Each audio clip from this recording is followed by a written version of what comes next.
Alright guys, welcome back. It's currently 5 in the morning right now. Just got off work not too long ago. I'm gonna be tackling this idle issue. Alright guys, so I was running this motor for quite a bit and found that the temp gauge was not moving at all. So I did a quick peek and I found broken wires, and this wire right here is all kind of hard, more than likely due to heat. So I'm actually gonna have to repair this first before I go further. I'm just gonna replace this entire wire length and then add a new one of these quick disconnect connectors to it. But this is gonna go to my temp sensor, the one over there with the metal pin coming out. So I believe that's the one that reports the engine temperature to the cluster. So let me just repair this real quick. Done. All right, so earlier my temperature gauge was not working at all when I started it the first time, and it just stayed by the sea.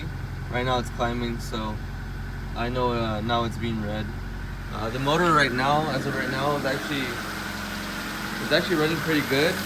It was surging earlier, so I'm not sure if once the coolant is fully bled, it'll be good, but I'm just gonna let it run like this for a while, allow it to charge the battery, and then see how it runs after this. But once I know the thermostat is open, I should be able to get more cooling into this. And this is why I'm using water only, because look how rusty it is. I'm gonna just use water for right now, flush it all out, and then put cooling in it. So that's why I'm only using water as of right now, just to kind of remove all the old rust that was in there, get it broken down.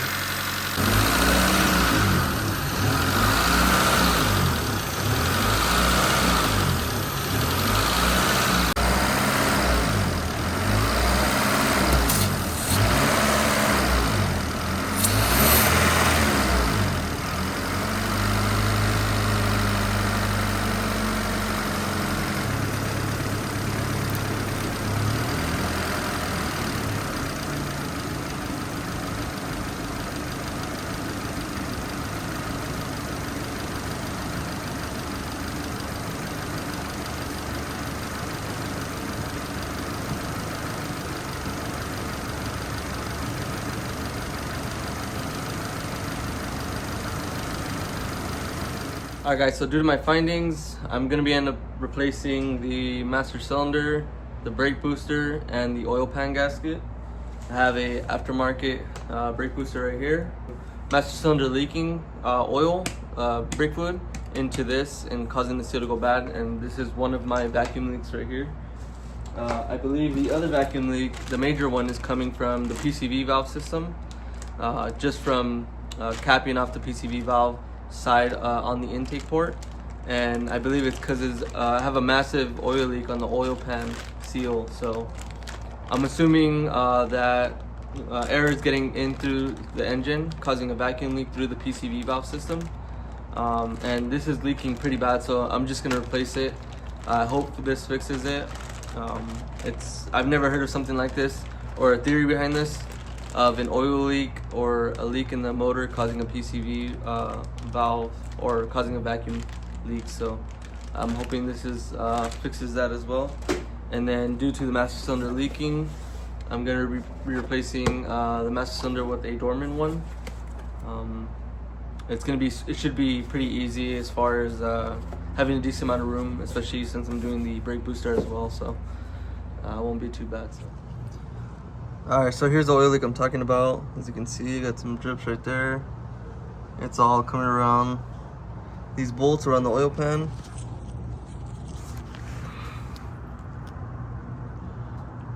Yep, all right there. And then this is the puddle that accumulated while running the motor.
actual master cylinder and the brake booster itself.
Oh yeah.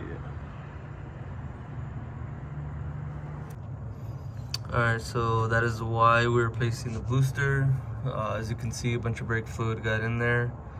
I'm sure it destroyed the seal because brake fluid is known to destroy rubber. So that's why we're replacing it. Easy telltale is the rust right here. All the paint flaking off from the brake fluid. And that was an easy telltale of that, but yep.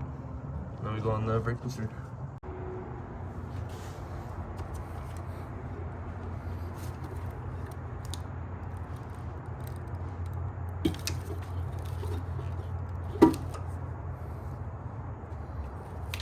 Alright guys, so it looks like it's just 4 nuts on the inside. I could not record that, it's too tight of a space. But from here, we should be able to just remove the booster. And then I'll kind of show you what nuts you have to replace or remove, and then where that pin goes for the brake pedal assembly. So now I should be able to just pull it out.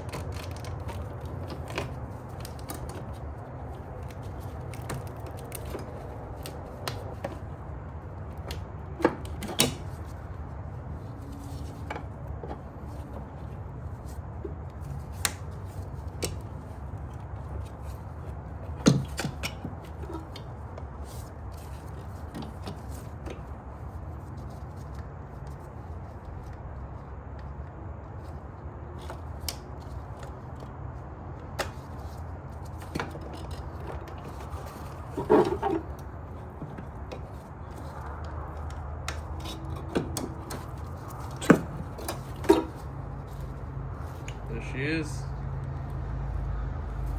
Look at that. Alright, so for this brake booster, honestly this looks to be the OEM one, so as far as I know, this thing's never been replaced on this vehicle. But the so this attaches to the brake pedal assembly right here, and it attaches with this pin. Goes in just like that, and there's actually a cotter pin on this side, so you have to remove the cotter pin. You could slide this out and it'll come off the brake pedal assembly pedal, and then all you got is 4 12mm nuts that you have to remove at the firewall, and you can slide this bad boy out. Yeah, so for the master cylinder, it's gonna be 2 12mm nuts. Pretty simple, pretty straightforward.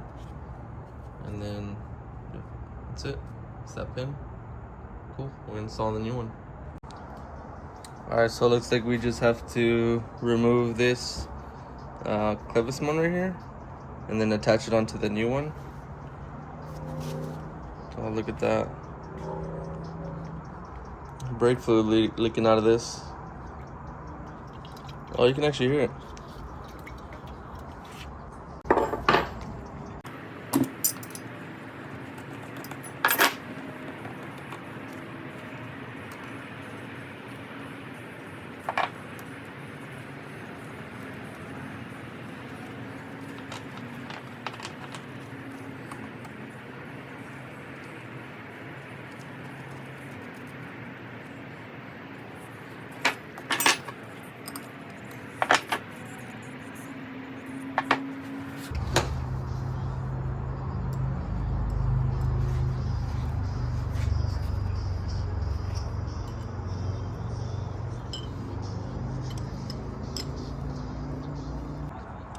Just a quick comparison.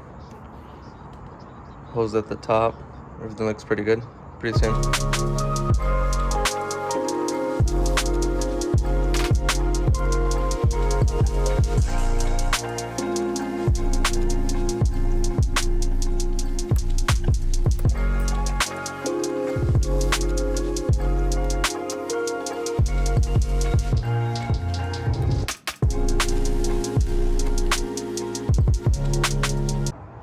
Alright, let's go ahead and install the master cylinder.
Alright, now we're just going to secure the master cylinder, the brake booster.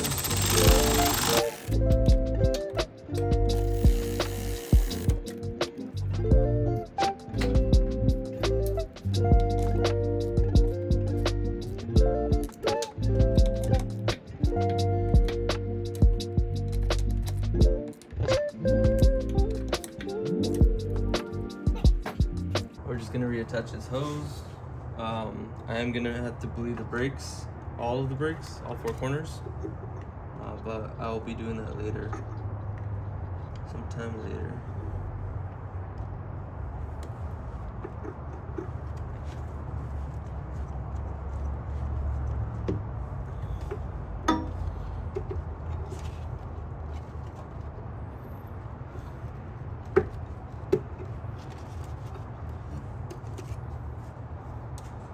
Just like that. Alright, so now we're going to replace the rear brake lines on this vehicle.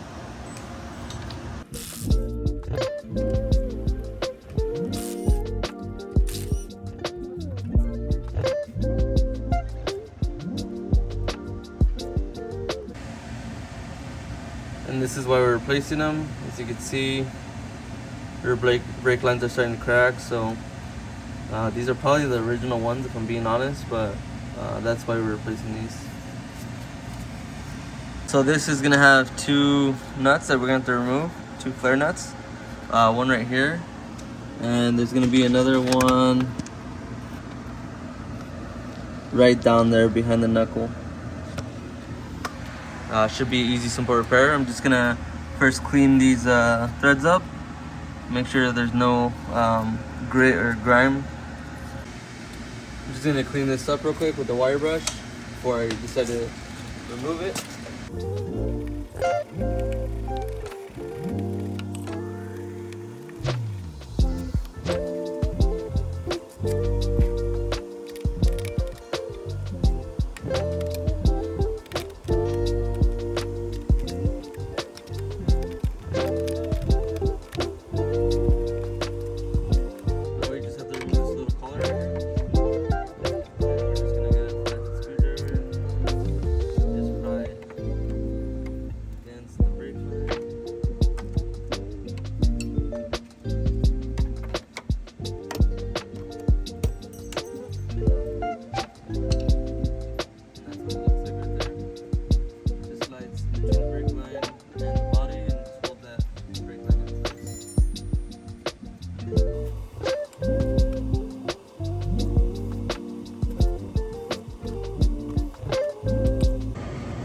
Alright, so this is gonna be the hardest one to film, but it's in a really tight spot. It's gonna be the same thing. We're just gonna first use a wire brush and clean all this up.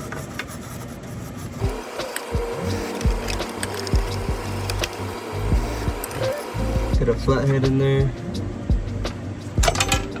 Oops, lost that. Never mind. Right there.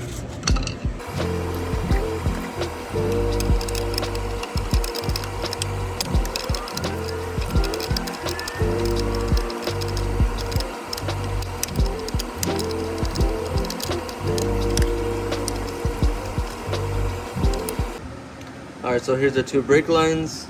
Here's the old one right here. Here's the new one. I've already kind of seen how similar they are, or checked to ensure like they're pretty much the same.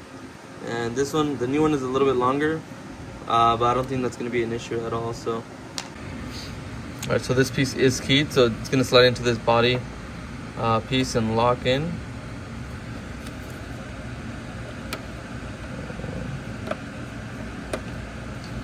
Just right there. Now we can start threading our flare nut.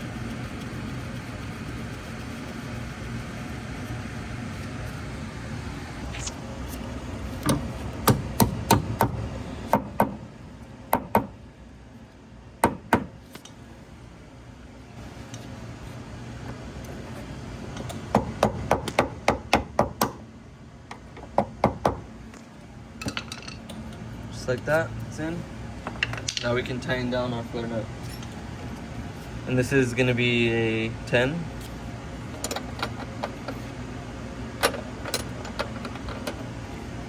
Let me spray it down real quick.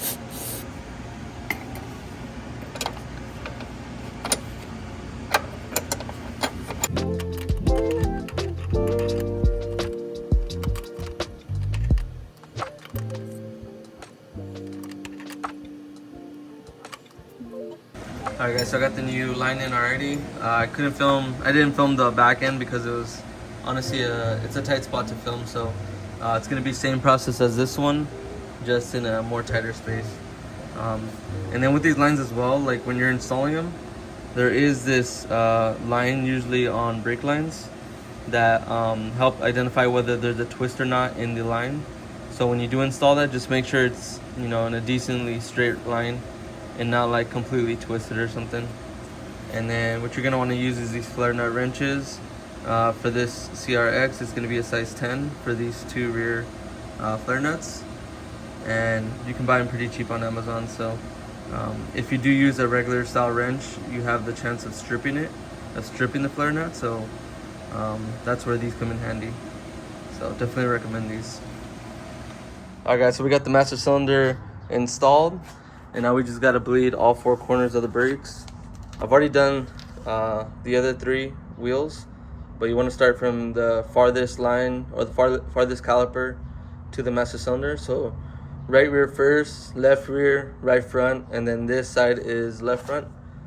So we're gonna start here. I have my assistant in the vehicle ready to pump the brakes. She's gonna pump it 5 times and then tell me when she's holding, and I'm gonna say close when she can release it. All right, go ahead, pump it 5 times.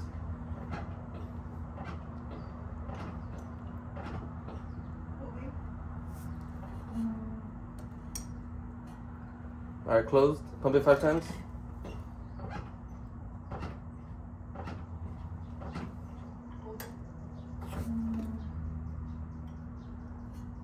All right, closed.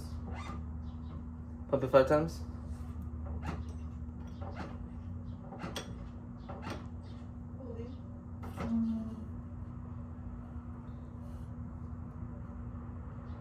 All right, closed. Alright guys, and if you can see, there's no air bubbles in this line, so that tells me the caliper's fully bled.